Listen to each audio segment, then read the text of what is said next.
joint leaders, 3 caution flags so far, and Joey Logano has led the most laps in the race so far. Let's get you up to speed on how some of the front runners are cruising along. The leader is Vince Welch. He's on patrol there. Vince, what's Logano saying?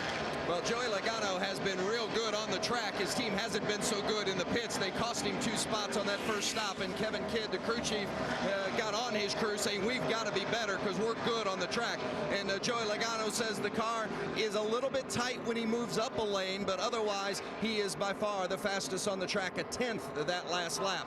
Now the 22 is Brad Keselowski. He's running second. When Keselowski was out front a little while ago, he said, oh, clean air is my friend. But he's obviously not nearly as quick as Logano. Keselowski says the car is a little bit too loose in the center.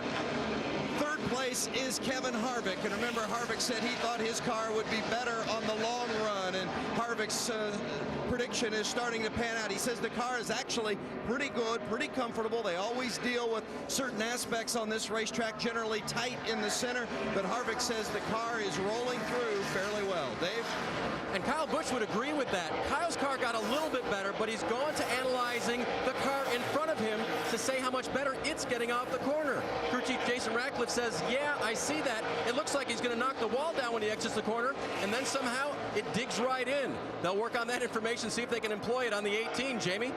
And another black and red car behind him, Justin Allgaier, your Bristol winner, calls this track his Achilles heel. For example, right now with the way the conditions are, he's saying his car is loose one lap, and then the next lap it's tight. He's having a hard time finding consistency. He lost 3 positions in the pits on that first round of pit stops. He's slowly trying to make it up.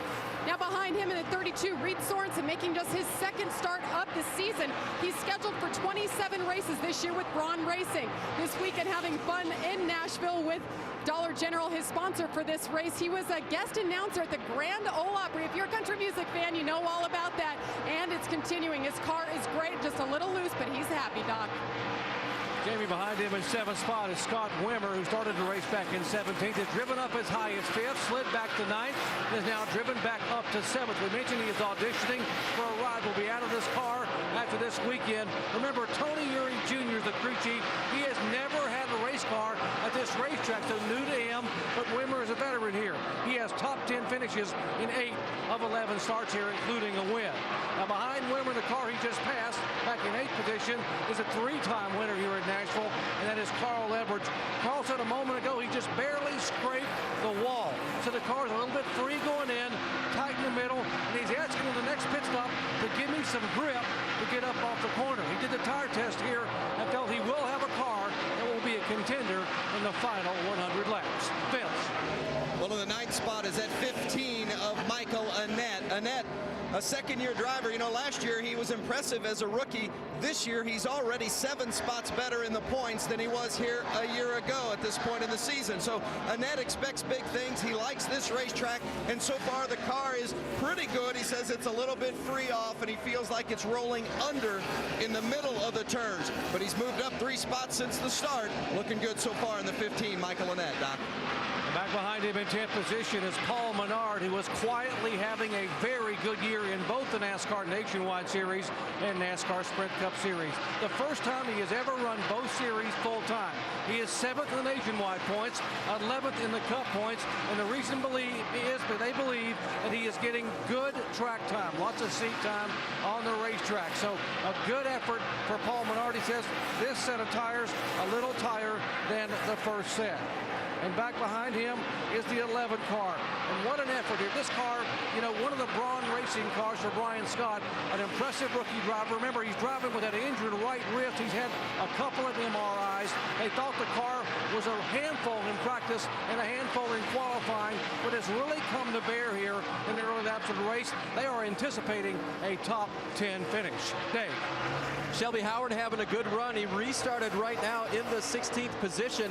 And at checking with crew chief Chris Rice, he's better than they were the first run. They made a slight air pressure adjustment. The car is still a little bit tight, but Shelby able to handle it a little bit better, and now making up positions.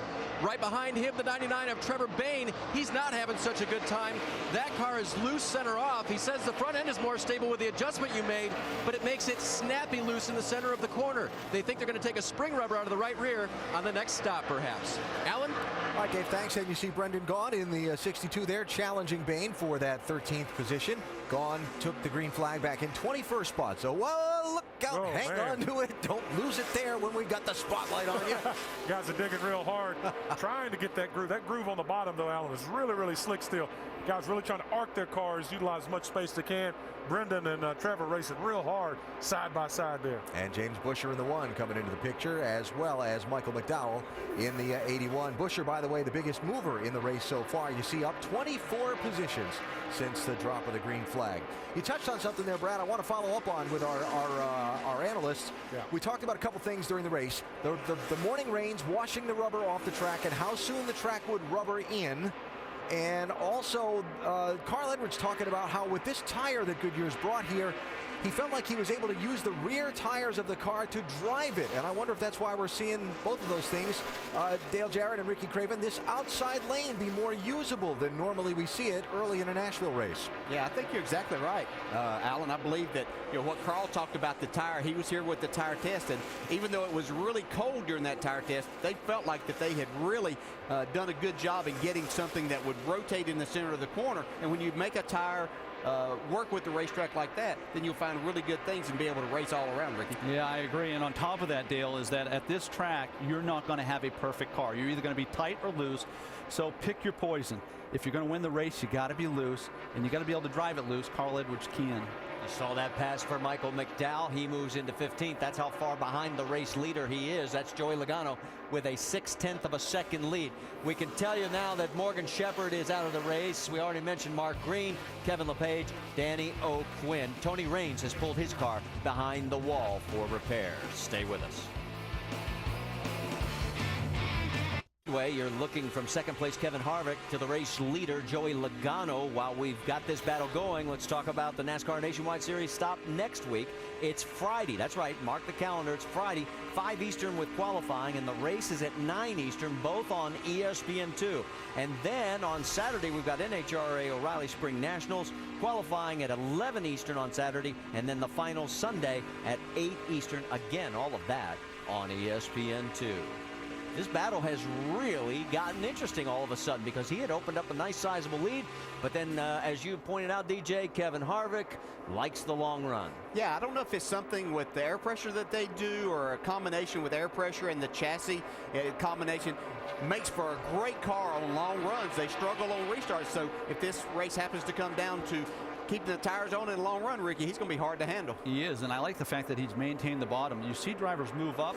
That's because they're looking for some grip. They're looking for some speed. They do it because they have to, not necessarily because they want to. Harvick's continued to run on the bottom. Well, and you mentioned the end of the race. Only 2 of the last 7 races have had a caution in the last 40 laps. That's a pretty good percentage for the guys who like the long run setup. Yeah, that's totally opposite of most places we go. We talk about all the cautions late, but that could be perfect for someone like Kevin Harvick as he battles to try to take the lead here. Side by side, here he comes as he's got his wheels underneath. Can he get the job done? Not yet. As difficult as it gets right there, folks. Kevin Harvick underneath. You lose that grip, but you got to go faster if you're going to make the pass. You got to be more aggressive with the gas pedal if you're going to make the pass. Here we go again. It's great to watch. It's fun to watch, but very difficult to do. I am actually surprised at how quickly the rubber did come back into the track after the heavy rain that we had in the early morning. That one shower, I mean, it was just like a deluge, and then all of a sudden it tapered off, and we were able to get qualifying and the race in. A little further back in the field, Johnny Sauter and Trevor Bayne going side by side. That is a battle for 14th on the track. Or should I say 15th? Let me correct myself. Yeah, you can see in both of these cases, the car on the inside having a little more trouble. The guy that's trying to make these passes, Kevin Harvick here and Johnny Sauter, they've caught these cars. That means probably their cars are still turning a little bit better, but when they get on the inside, aero-wise makes them a little bit too loose. They have to really pick and choose their spots. Sauter now able to open up some ground, but boy, that battle for the race lead still side by side between the 33 of Kevin Harvick. I got to go back to something Dale said at the beginning of this race, and Dale, I agree with you 100%.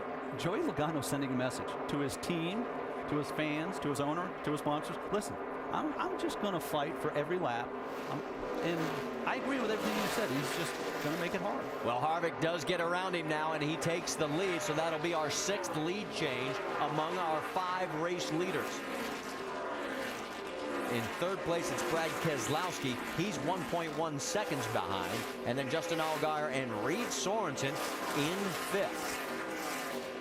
And now that he's around him, he opens up a little bit of a gap down